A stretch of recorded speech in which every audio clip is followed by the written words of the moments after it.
officer, and you've just received a chilling message on social media. 4 of your soldiers have been taken, and if demands are not met in the next 10 minutes, they will be executed. All you have to go on is this grainy photo, and you don't have the time to figure out if 4 of your soldiers are in fact missing. What's your first move? If I may be so bold, your first move is to contact somebody like me and my team. I am by training an applied mathematician and computer scientist, and I know that seems like a very strange first call at a moment like this. But I've spent the last 30 years developing technologies to analyze and authenticate digital images and digital videos. Along the way, we've worked with journalists, we've worked with courts, we've worked with governments on a range of cases, from a damning photo of a cheating spouse, gut-wrenching images of child abuse, photographic evidence in a capital murder case, and of course, things that we just can't talk about. It used to be a case would come across my desk once a month, and then it was once a week. Now, it's almost every day. And the reason for this escalation is a combination of things. 1, generative AI.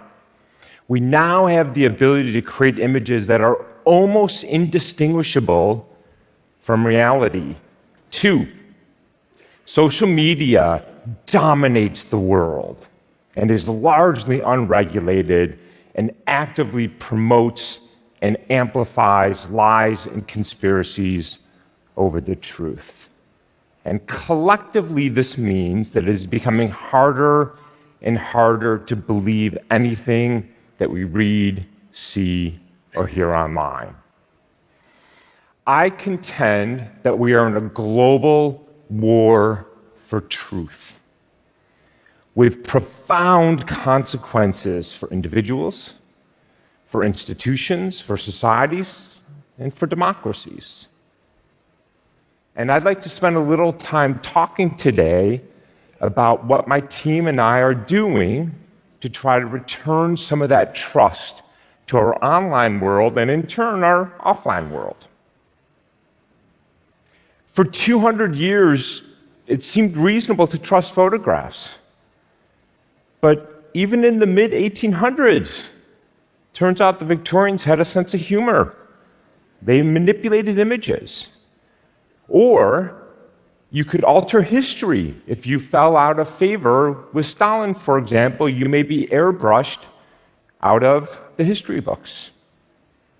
But then, in the turn of the millennium, with the rise of digital cameras and photo editing software, it became easier and easier to manipulate reality.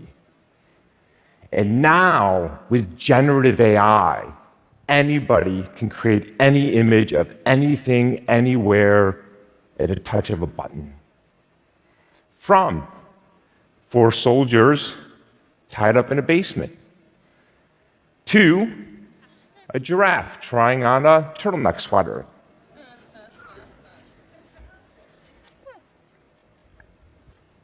It's not fun and games, of course, because generative AI is being used to supercharge past threats and create entirely new ones.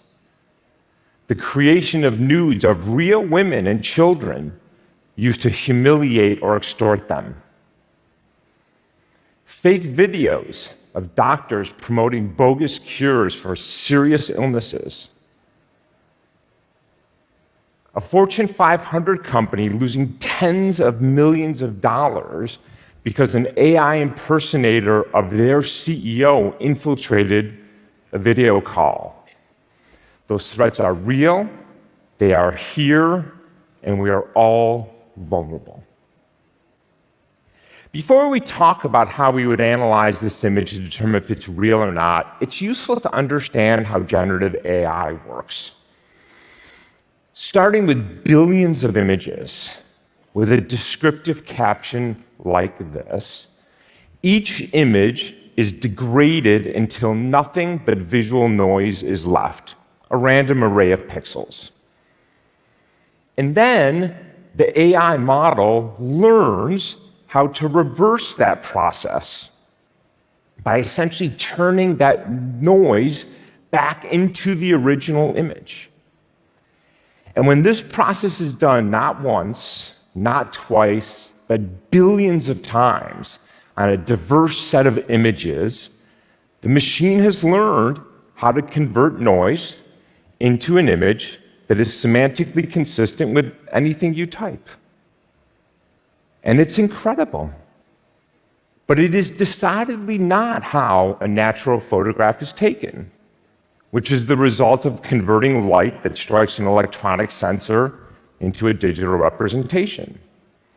And so one of the first things we like to look at is whether the residual noise in an image looks more like a natural image or an AI-generated image.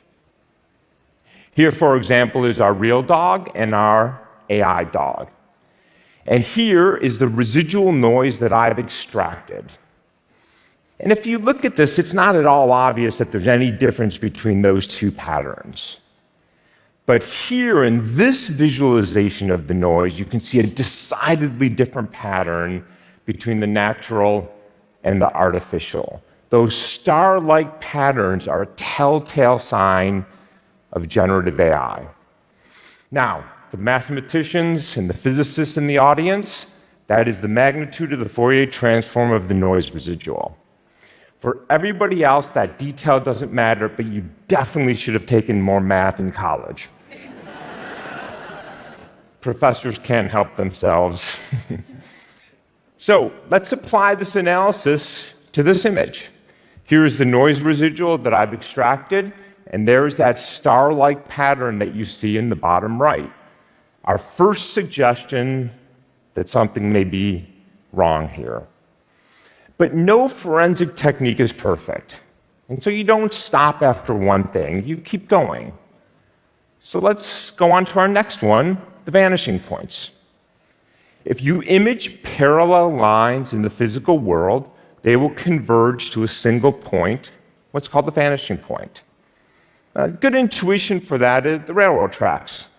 When I took this photo, the railroad tracks are obviously parallel, but you can see that they narrow and recede as they recede away from me and intersect at a single vanishing point. This is a phenomenon that artists have known for centuries. But here's the great thing.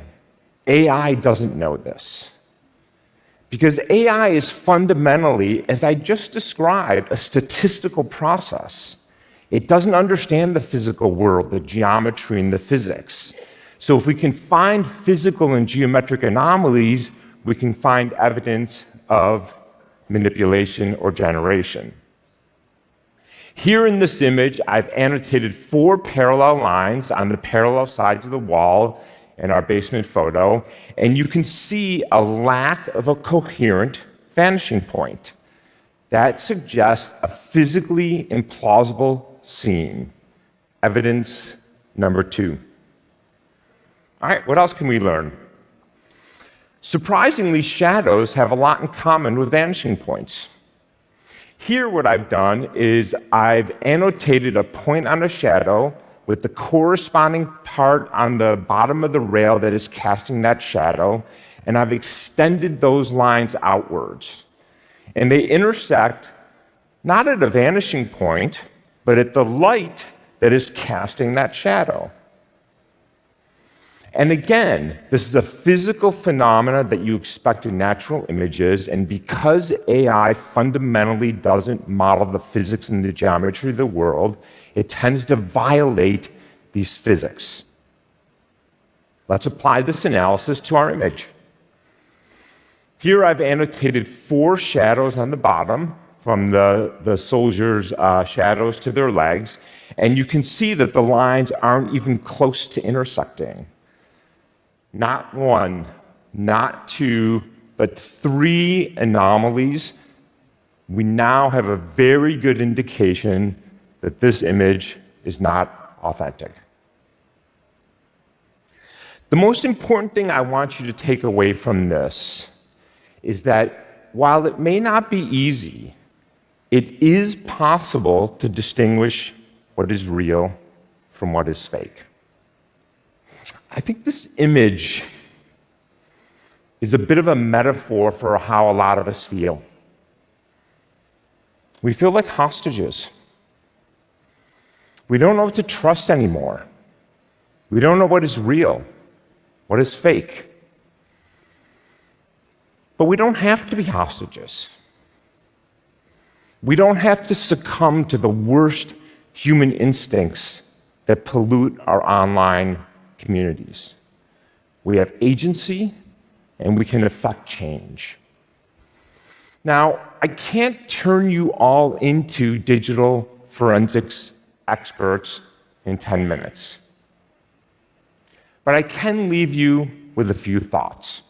One, take comfort in knowing that the tools that I've described and that my team and I are developing are being made available to journalists, to institutions, to the courts, to help them tell what's real and fake, which in turn helps you. Two, there is an international standard for so-called content credentials that can authenticate content at the point of creation. As these credentials start to roll out, they will help you, the consumer, figure out what is real and what is fake online. And while they won't solve all of our problems, they will absolutely be part of a larger solution. Three, please understand that social media is not a place to get news and information.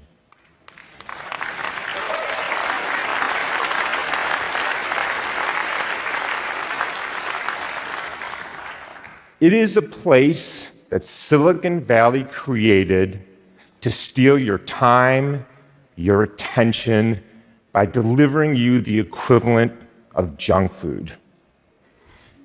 And thank you. And like any bad habit, you should quit.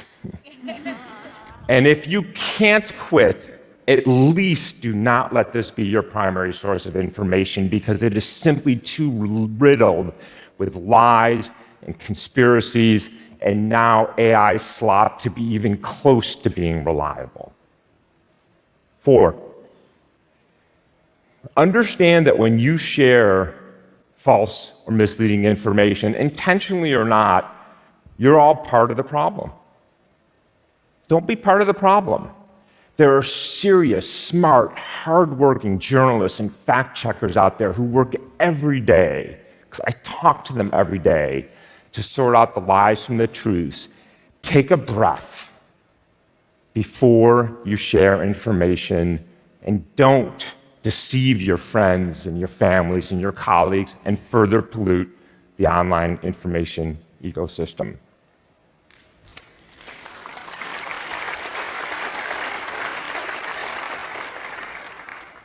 We're at a fork in the road. One path, we can keep doing what we've been doing for 20 years, allowing technology to rip us apart as a society, sowing distrust, hate, intolerance. Or we can change paths. We can find a new way to leverage the power of technology to work for us and with us, and not against us. That choice is entirely ours. Thank you.